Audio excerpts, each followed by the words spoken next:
Hi everyone, it's me, and today let's watch this video together! Game exchange! Hey everyone, Gaijin here. Hi Gaijin. Not too long ago, Gameloft approached me and asked if I would talk about one of their games. Out of the list, there was one in particular that caught my attention, Rival Knights. An interesting little free-to-play game. You take on the role of an up-and-coming knight, making your way through other nobles to reach ultimate victory. You have stats which alter your performance, but the gameplay aspect involves good timing and good precision. And the more I saw this game, the more I realized there really hasn't been a game focused solely on jousting mechanics. I mean, yeah, we had Joust, but that was about space knights on space ostriches in space. It's like, yeah, but have space knights, space ostriches in space. And the more I thought about that, the more I wondered just how close Rival Knights was getting to capturing the essence of what made jousting in the Middle Ages. I mean, it looks pretty authentic in its presentation, not to mention this is actually a really good-looking iOS game. But digging into the details, I think my research about this simple little game may surprise you. First off, let's talk about equipment and stats. As stated, this game focuses a lot on stats, which are determined by your lance, armor, helmet, and horse. Oh, I just noticed there's a lot of cultural reference in jousting that I honestly got no idea. No for thoughts. All the while not going overweight. Let's start with the lance. True.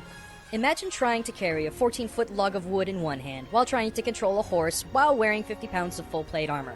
That is how the jousting knight do. Not an easy task. The lance had to be perfectly fitted for the knight in order to make pinpoint strikes while riding. Having the lance reflect a primary stat makes all the sense of the world comparatively, since it was the end-all be-all for the knight. The armor? Well, that's a given. Knights needed the best armor, obviously, to keep themselves safe, but also to shrug off blows. However, the isolation of the helmet may seem like a strange one, but in reality makes a lot of sense.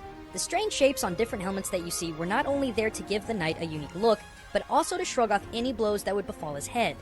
These odd points and curves on a knight's helmet were used to deflect blows and protect the head from any additional injury. Point goes to Rival Knights for subtly representing the importance of the helmet shape. Lastly is the horse, and really, this is likely the most critical. Knights had to be as strong and agile as possible in order to make pinpoint target hits in 50 pounds of full plate armor. Horses had to do the same with their master on their back, his armor, his lance, and any additional practical or decorative armor that the horse wore. I'd imagine a lot of these horses would have gone on strike given the chance, which is why having your horse be an independently upgraded speed stat makes so much sense from a historical view. Your horse, like every other piece of equipment that the knight used, had to be top of the line, the best engineered, and likely the most expensive. Which brings me to the next big point about this game. I've heard a lot of people complain online that a major fault of this game comes from the constant need to upgrade your equipment in order to advance in the core game. To be fair, if Rival Knights is going for any realistic representation of jousting, that's kinda how it was. A knight not only had to have his own armor and horse in order to joust, the armor had to be top-notch and the horse bred to be a powerhouse in order to get anywhere in the world of jousting. While of course honor was at stake for these knights, Call of chivalry. money was even more so. And think about this. In real jousting, the winner was usually given the horse or armor of the loser. Could you imagine that in-game?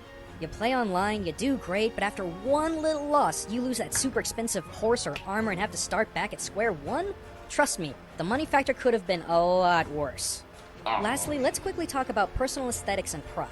Knights of old may have performed in jousting for the sake of practicing chivalry and warrior's code, but let's be honest here. The idea behind it was recognition. A strong performance and appearance noted the knight's nobility publicly. For example, I bet you didn't know those pointy boots implied high status. But from the helm to the boot...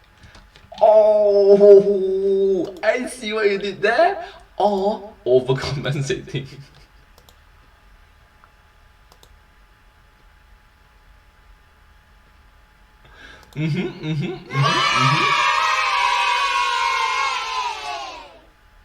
I see what you did there. Even to the horse, physical appearance was everything. Not to mention the many knights that tried to woo women by wearing their tokens during a tournament. Now look at Rival Knights. There really isn't a main enemy here. It's just going through the ranks of noblemen, and while that may seem minor, the objective stacks up well against history. The player's banner is also a very important aspect of the game, as it not only grants you different bonuses, but the game stresses personalization more than any iOS game that I've seen. Again, a small note, but one that really did matter in jousting's history. I guess the point I want to make here is that even though iOS games like Rival Knights are simplistic in nature, it doesn't always mean that the inspiration drawn from them is simple or shallow. Sometimes True. there's a lot to learn about a game's subtle inspirations when you look at it hard enough. And that's what got me Something like Mario and Tanuki. curious about this game. Anyway, though, that's all the time I have for this episode. If there are any other neat little references I may have neglected, let us know in the comments. I know there's quite a bit more that I could have discussed. Yeah. Next time, though, I hope to dive headfirst into some cultural inspirations of one of gaming's most treasured gems. But until then, Thank you. this is Gaijin Kumba, signing out. Oh my god, Majora's Mask! Oh my god! I can't wait for the next episode. Thank you so much for watching this video. I think that this video has been very educational and knowledgeable for me. I hope that it's the same thing for you. Hope that it was been fun, enjoyable, and entertaining for you as well. If you do like this video, please remember to like, share, and subscribe to my channel, and comment down below if you have anything to share with us. Don't forget to follow my channel, and I'm sincerely appreciative and grateful for all your support and encouragement for me and my channel. Thank you so much, and hope to see you in my next video. But hey, that's just a game exchange, culture shock. Thanks for watching. Thank you.